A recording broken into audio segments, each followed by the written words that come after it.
นมเห็นไฟลุกใหม่ที่ฝากฟังเซโดนใจห่อนห้นปานไฟเผาบ่อาจทนทานได้จึงด่วนเร็วพะลันฟ้าวสอกหาเฮือเพื่อขามฟังนั่งพายไปฝากฟังนั่นที่ไฟใหม่ลุกลามละถิ่มปะการอาบน้ำย้อนเป็นห่วงปวงสัตว์สิล่มตายบ่มีเหลือย้อนว่าแป้วไฟห้อนคิดอยากย่อมือไหววอนเหล่าเทพเทวาให้ช่วยดลบันดาลฝนหลังตกลงพื้นแต่ว่าไฟมันห้อนลุกใหม่อยู่บ่มีหยุดย่านสิเสียเวลาจึงด่วนไปไวฟ้าวจอดเทือปะอยู่แคมน้ำแล้วกะแล่นปีนเหวเพื่อขึ้นไปดับไฟอยู่ข้างเทิงบ่รอซ่าบัดมาถึงข้าวนั่นอัศจรรย์ใจโอน้อสั่งมาแปลกแท่น้อฟ้าบ่ได้มากเหลื่อมฟ้าบ่ได้ห่ำห้อง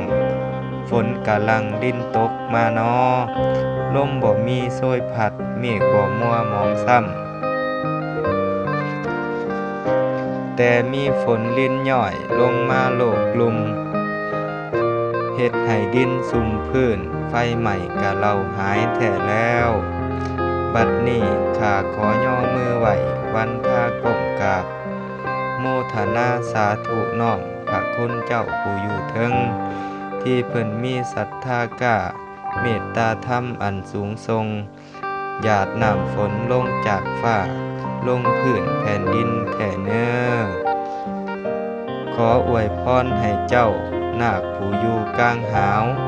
เหล่าเทวาทั้งหมดที่อยู่เทิงสวรรค์ฟ้า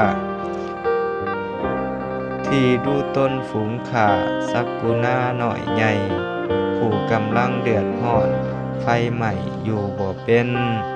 ขอให้ทานรอดพ้นสัพพทุกข์ทั้งปวงอันว่าโพยภัยหยังอย่าได้เวียนมาใกล้ให้ทานมีสุขล้นพบแสงธรรมอันล้ำค่าพบแสงธรรมอันล้ำค่าที่สัมมาพุทธเจ้าได้ทรงสี่สั่งสอนให้ท่านไปฮอดกรรมที่เอิ่นว่าพระนิพพานบ่อนที่องค์พระสัมมาทุกพระองค์เพิ่นถึงแล้วหลุดจากการเวียนว่ายในสงสารวัฏโลกพ้นจากความทุกข์ร้อนเหมือนด่างแม่นดังกันนั่นเถิดอันนี้ก็เป็นบทกลอนเนาะที่ว่าเฮาได้เขียนไว้ในช่วงปี 2019 หา 2020 ที่ว่าแต่งขึ้นจากไปดับไฟป่าเนาะที่ฝั่งแม่น้ำเซโดนเนาะในช่วงเวลาประมาณบ่าย2บ่าย3ที่เฮาลงอาบน้ำในแม่น้ำเซโดน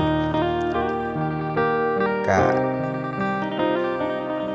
หลังจากที่ว่าดับไฟแล้วก็ได้ถ่ายภาพ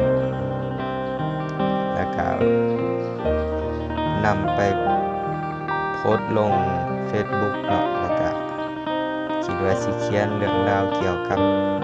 เหตุการณ์ไฟไหม้ในครั้งนั้นเนาะก็บ่ได้มีเจตนาที่ว่าสิแต่งให้เป็น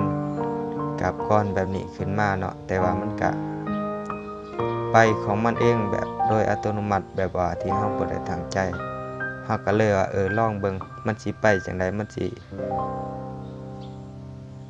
เกิดขึ้นได้บ่ดำเนินไปได้บ่แล้วมันสิจบลงได้บ่มันสิหาหม้องจบได้บ่ ก็เลยว่าลองเบิ่งเอาก็สรุปแล้วก็เลยได้บทกลอนออกมาประมาณนี้เอาพี่น้องที่ว่าเขามาเบิ่งมาชมมารับฟังก็ลองคอมเมนต์เบิ่งเป็นจังไดพอได้บ่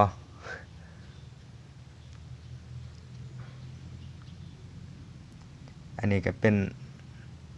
ภาพดอกจำปาเนาะกับใบจำปาแล้วก็หูเป็ดน้อยกาบกับผูกหัวใจหาดวงเนาะที่ว่าเฮาแต้มไปตามอารมณ์ของ ของเฮาเนาะ